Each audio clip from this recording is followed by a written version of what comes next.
Hey everyone. So, you've probably gotten pretty good at making your Python programs talk, right? But what if you could turn that monologue into an actual dialogue? Today, we're going to unlock the key to making your programs listen. And that's what makes them interactive, dynamic, and honestly, a whole lot more fun. Let's dive in. You're already a pro at making your programs talk to the user. That's the print function, and it's awesome for displaying information. It's how your program shares what it's done. But that's only one half of a conversation. And that's the big question, isn't it? How do we get our program to stop talking for a second and actually listen to us, the user? How can we give it information while it's running? Well, the answer is one of Python's most important fundamental functions. I want you to meet the input function. Its job is simple, but it is so powerful. It literally pauses your program, brings up a little blinking cursor, and just waits for the user to type something and hit enter. Whatever you type gets captured, so you can store it in a variable and use it later. So here's the most basic way you can possibly use it. We just make a variable, let's call it user_name, and we set it equal to input with a pair of empty parentheses. When Python hits this line, the whole program just stops and waits for you to type.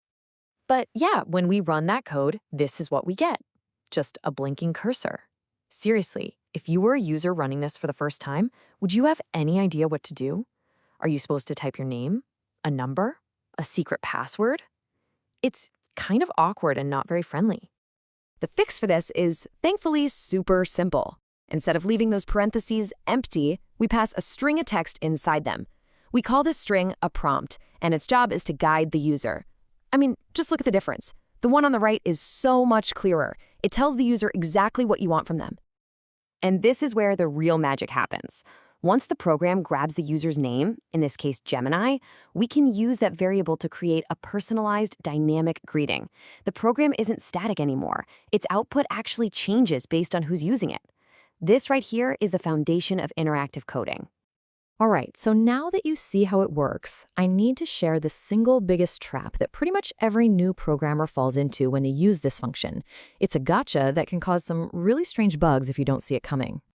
So listen up, because this is crucial. The input function always, and I mean always, without exception, gives you back a string. It doesn't matter if the user types their name, the number 42, or the word true. As far as Python is concerned, it's all just text. It sees the characters 4 and 2, not the number 42. And that difference is everything. Let me show you exactly why this is such a huge deal. Imagine we're building a dead simple calculator. We ask for a number, we store it in num1. We ask for another one, store it in num2. Then we try to add them up with a plus sign. Seems totally logical, right? Okay, so let's run this little program.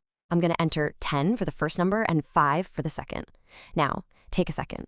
What do you expect the output to be? I mean, 10 plus 5, that's got to be 15, right? But it's not. The program spits out 105. What on earth just happened? This isn't a bug in Python. It's a perfect example of that big gotcha rule we were just talking about. What happened here has a fancy name. It's called concatenation. Because the input function gave us the string 10 and the string 5, Python didn't see two numbers it could add. It saw two pieces of text. And when you use a plus sign on strings in Python, it just glues them together, end to end. So you get 10 followed by 5, which looks like 105. So how do we fix this? How do we tell Python, hey, I know the user gave you text, but I need you to treat it like a real number so I can do math with it? Luckily, the solution is really straightforward. The answer is we have to explicitly convert the data type. Check out the corrected code on the right. All we do is wrap our input function inside another function, int. This tells Python, hey, go get the user's input first, and then whatever you get back, immediately convert that string into an integer, a whole number, before you store it in the variable.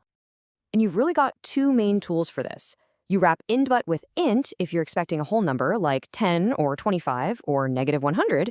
If you need to handle numbers that have decimal points, like $9.99 or 3.14, you use float instead. It's really that simple. So now when we run our fixed code and we type in 10 and 5, we get the right answer, 15. That's because we converted the strings 10 and 5 into the actual numbers 10 and 5, and Python was able to do proper math. Problem solved. Okay, theory is great, but let's put all these pieces together and build something.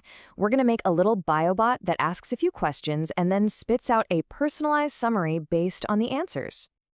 So here's the code for our bot. Notice we're using the standard input function for the name, city, and favorite food, because those are just strings, right? That's fine.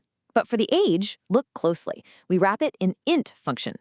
We do that because we know we're going to do a calculation with it later. In this case, a silly one to find their age in dog years.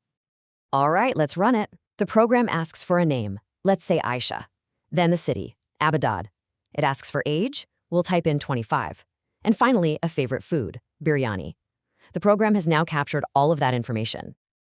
And here's the final output. It takes all of those variables and weaves them into a neat little summary.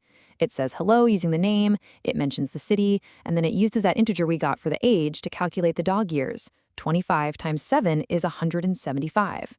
It's a perfect blend of handling strings and performing a real calculation, all driven by the user. So let's just quickly lock in the key takeaways. Number 1, input is your tool for grabbing user input. 2, always use a clear prompt so the user isn't confused. 3, the golden rule. Input always gives you back a string. And finally, number 4, because of that rule, if you need to do any math, you absolutely must convert that string using int or float. And now, the power is in your hands.